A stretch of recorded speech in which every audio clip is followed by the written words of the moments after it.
마테오가 전한 거룩한 복음입니다.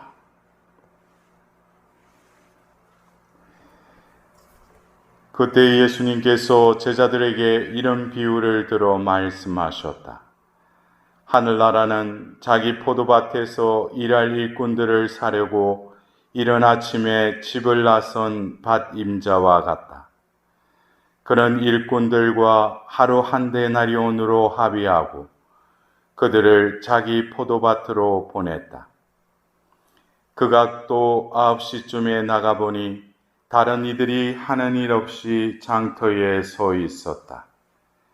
그래서 그들에게 당신들도 포도밭으로 가시오. 정당한 삭슬 주겠소 하고 말하자. 그들이 갔다. 그는 다시 12시와 오후 3시쯤에도 나가서 그와 같이 하였다. 그리고 오후 5시쯤에도 나가보니 또 다른 이들이 서 있었다. 그래서 그들에게 당신들은 왜 온종일 하는 일 없이 여기 서 있소 하고 물으니 그들이 아무도 우리를 사지 않았기 때문입니다 하고 대답하였다. 그러자 그는 당신들도 포도밭으로 가시오 하고 말하였다. 저녁 때가 되자 포도밭 주인은 자기 관리인에게 말하였다. 일꾼들을 불러 맨 나중에 온 이들부터 시작하여 맨 먼저 온 이들에게까지 품삯을 내주시오. 그리하여 오후 5시쯤부터 일한 이들이 와서 한 데나리온씩 받았다. 그래서 맨 먼저 온 이들은 차례가 되자 자기들은 더 받으려니 생각하였는데 그들도 한 데나리온씩만 받았다. 그것을 받아들고 그들은 밭 임자에게 투덜거리면서 맨 나중에 온 저자들은 1시간만 일했는데도 떼약볕 아래에서 온종일 고생한 우리와 똑같이 대우하시는군요 하고 말하였다. 그러자 그는 그들 가운데 한 사람에게 말하였다. 친구여, 내가 당신에게 불의를 저지르는 것이 아니오. 당신은 나와 한 데나리온으로 합의하지 않았소. 당신 품삯이나 받아서 돌아가시오. 나는 맨 나중에 온 이 사람에게도 당신에게서처럼 품삯을 주고 싶소. 내 것을 가지고 내가 하고 싶은 대로 할 수 없다는 말이오. 아니면 내가 후하다고 해서 시기하는 것이오. 이처럼 꼴찌가 첫째 되고 첫째가 꼴찌 될 것이다. 주님의 말씀입니다.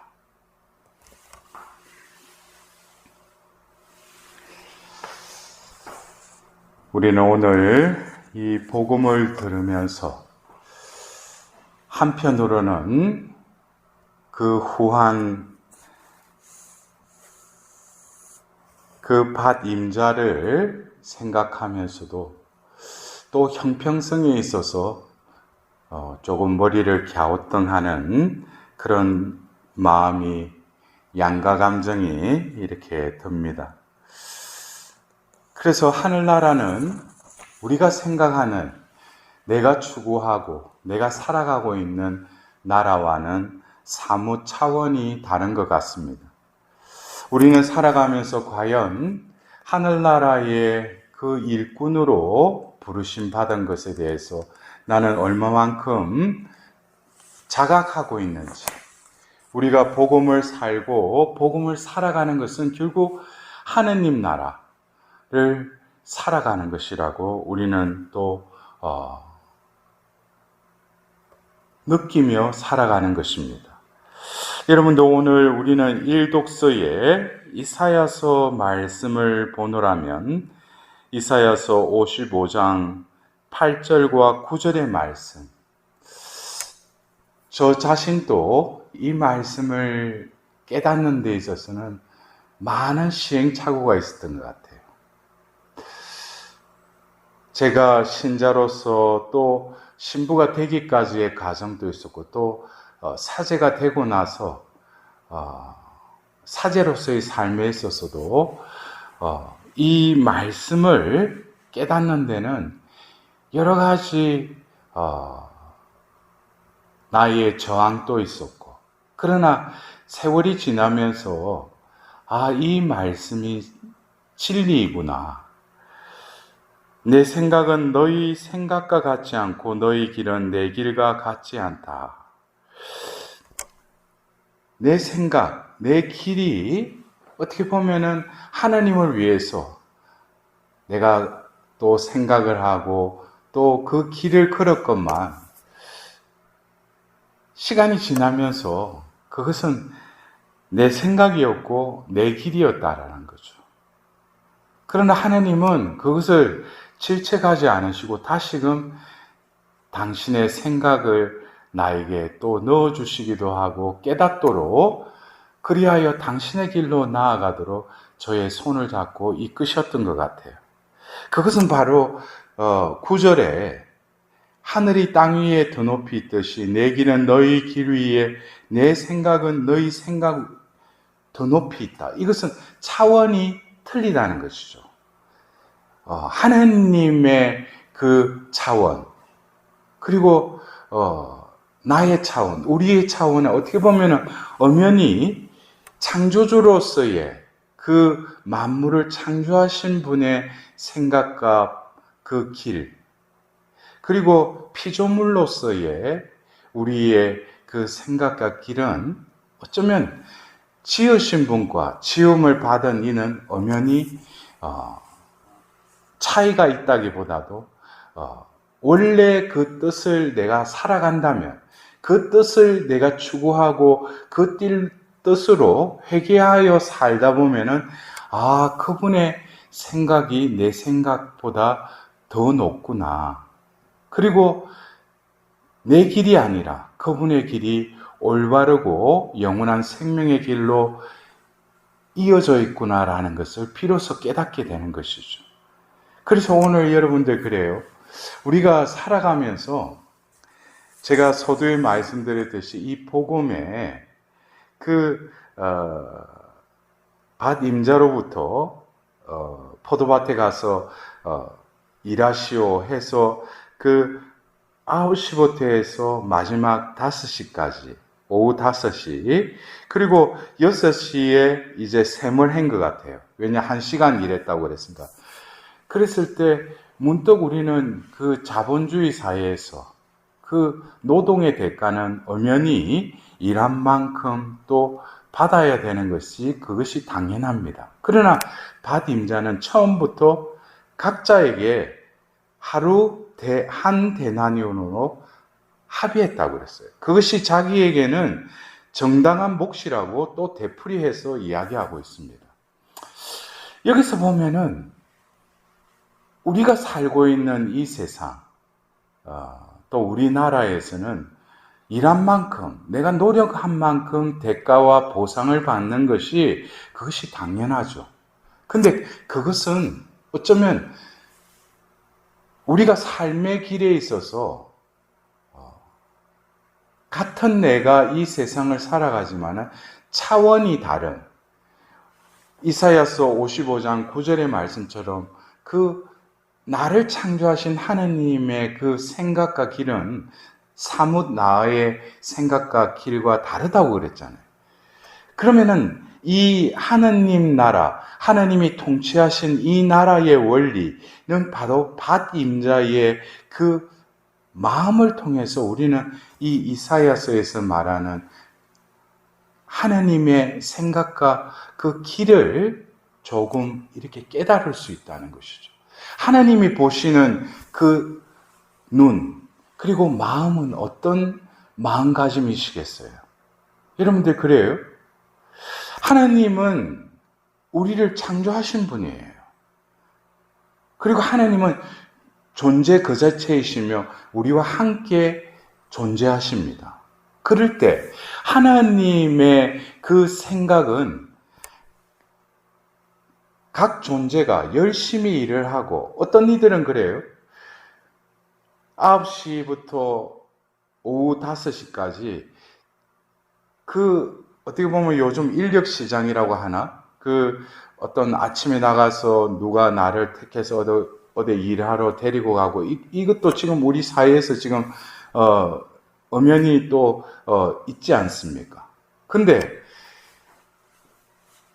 그 밭주인은 어떤 그 사람이, 와서 일한 시간이나 그가 수고한 거, 그거 다 알고 있어요. 그러나 오후 5시에 갔을 때, 이제 조금 있으면은 해가 떨어지면은 그 사람이 다시 가정으로 돌아가서 그 자식들, 그 가족을 위해서 뭔가를 가져가야지 그날 또 연명할 수 있는 사람이 분명히 있었을 거예요.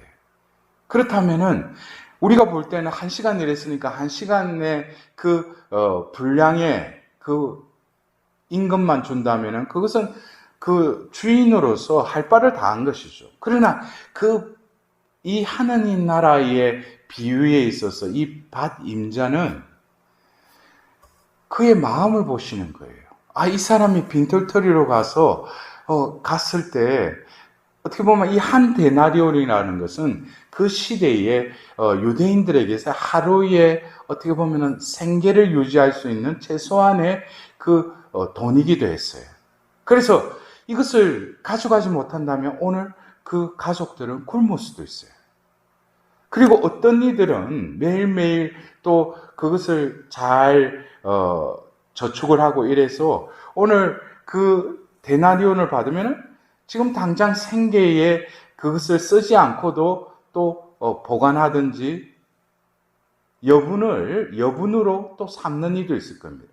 그러나 하나님 편에서는 누구든지 그에게 베풀어 주시는 분이시라는 거예요. 그것은 하나님의 그 관점은 존재를 지으신 분이시기 때문에 하나님은 그 각 존재의 존재로서 대하신다는 거예요. 여러분들 이 말을 잘 우리는 이해해야 돼요. 하나님은 존재로 존재하실 뿐만 아니라 존재로 우리를 대하신다는 거예요. 그것은 잘나니 못나니 배우지 못하니 배우니 이 모든 것은 하나님 볼 때는 각자가 다 존재라는 것이에요. 그래서 존재로서 하나님은 각 사람에게 베푸시고 대하신다는 것이죠. 그렇다면 그의 반면에 이 사회에 사는 우리들은 이미 교육받았고 또 살아가는 생존 이 사회에서 우리는 어떤 소유론적인 차원에서 삶을 살아가고 있어요.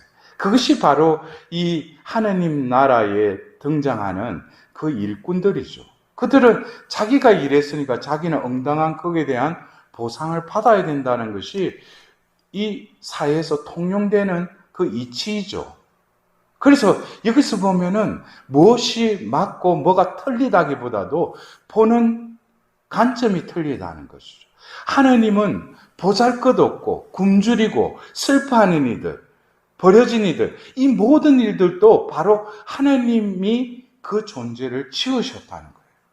지으셨기 때문에 누구도 제외 없이 다 소중하고 사랑의 대상일 뿐이죠. 그 이상 이하도 없는 거예요. 왜? 존재로 그 존재를 그냥 받아 안으시는 분이 우리 하나님이시기 때문에. 그러나 우리는 그 하나님을 존재로 온전히 맞아들이고 우리 안에 모시기보다는 내 선입견과 편견과 내 이미지대로 하나님을 또 만드는 것이 우리의 어떤 죄로 인한 타락의 현상이죠. 그래서 우리가 그러한 이 차원이라는 것이 눈으로 보이지 않지만 살아가는 그 나의 가치관, 그리고 내가 신앙인으로서 이 세상에 살더라도 오늘 복음의 하늘나라, 그 하나님 나라의 이치를 내가 과연 깨닫고 살아가고 있는가? 그래서 여러분들, 우리가 살면서 신앙인이라는 것이 겉으로 그 사람이 신앙이 있는지 없는지 그것은 우리가 눈으로 확인이 되지 않죠. 그러나 그가 살아가는 삶의 자세, 또 살아가는 그 마음가짐, 이것은 분명히 드러날 것입니다. 그래서 우리가 이 삶을 살아가는 데 있어서 소유론적인 관점으로 살아가는 사람은 자기를 위해서 모으고 세우고 차지하려고 하는 그런 삶을 살아갈 수밖에 없을 겁니다. 그러나 하나님은 그 관점이 아니라 누구도 죄 없는 누구에게나 베푸시는 하나님으로서 우리에게 존재로서 다가오시는 분이 바로 하나님이십니다. 그래서 우리도 신앙인으로서의 삶을 살아간다면 이 세상에 살기 위해서 우리도 열심히 일하고 또 그 응당한 또 우리 보상을 받고 그것으로 우리가 이 세상을 살아가야 되지만 그러나 우리는 또 다른 차원을 살아야 된다. 왜? 우리는 하나님 나라의 부르심을 받았고 하나님 나라의 일꾼으로서의 삶을 살아가야 하기 때문에 그것이 바로 오늘 이 독서의 바오로 사도가 어떻게 살아가는가. 여러분들 아시다시피 바오로 사도는 바리사이 중에 바리사이라고 했어요. 어릴 때부터 예루살렘에 가서 그 가므리엘 수하에서 정통적인 율법을 배웠던 아주 엘리트였어요. 그리고 그는 어떻게 보면 사회적으로 높은 지위에도 오를 수 있는 그 여건이 마련되어 있었어요. 그랬던 그가 오늘 필리피스에 뭐라고 합니까? 자신의 삶, 자신의 존재가 어떻게 변화되었음을 고백하는 거예요. 나는 살든지 죽든지 나의 이 몸으로 아주 담대히 그리스도를 찬양합니다. 이어서 뭐라고 해요? 사실 나에게는 삶이 곧 그리스도이며 죽는 것이 이득입니다. 여러분들 이 필리피스 1장 21절 이 말씀을 여러분들 이해하세요? 나에게는 삶이 분명히 여러분들도 그렇잖아요. 나의 삶이 있잖아요. 근데 나에게 삶은 뭐라는 거예요? 그리스도이시라고. 나의 삶은 없어요. 왜? 바로 그리스도를 만남으로써 다마스쿠스로 가는 그 도정의 말에서 그 빛에 의해서 떨어지고 난 그는 3일 동안 앞을 보지 못하는 그 어둠에 갇혔지만 다시금 그는 눈을 서서히 뜨면서 새로운 세상을 바라보게 됩니다. 그러면서 하나님이 이미 모태에서부터 정한 그 소명을 이루기 위해서, 그러나 그 소명은 순탄한 길이 아니었죠. 박해와 모욕과 반대와 더불어 죽을 위험까지 겪으면서도 그는 자신이 그 존재가 나의 삶이 아니라 바로 이분을 위한, 그분이 나를 대신해서 살아주는 삶이구나 라는 것을 깨닫게 된 거예요. 이것은 바로 소유의 삶에서 이제 존재로 넘어가는 삶으로 온전히 하나님께서 파스카, 건너가게 해주신 거예요. 그래서 이런 고백이 나오는 거예요. 그리고 더불어서 뭐예요?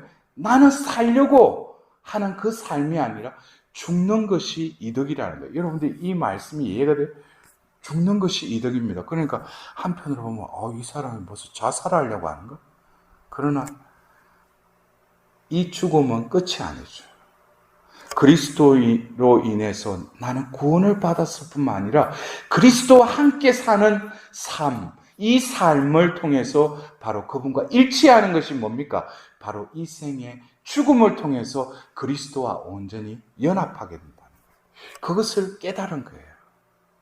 여러분들, 어떻게 보면 우리가 이 세상을 살면서 우리 주변에 얼마나 그 소유하기 위해서 서로 아웅다웅하면서 속이고 거짓말하며 그러면서 죽이기까지 하는 이 험난한 험한 세상을 우리가 살아가고 있지 않습니까?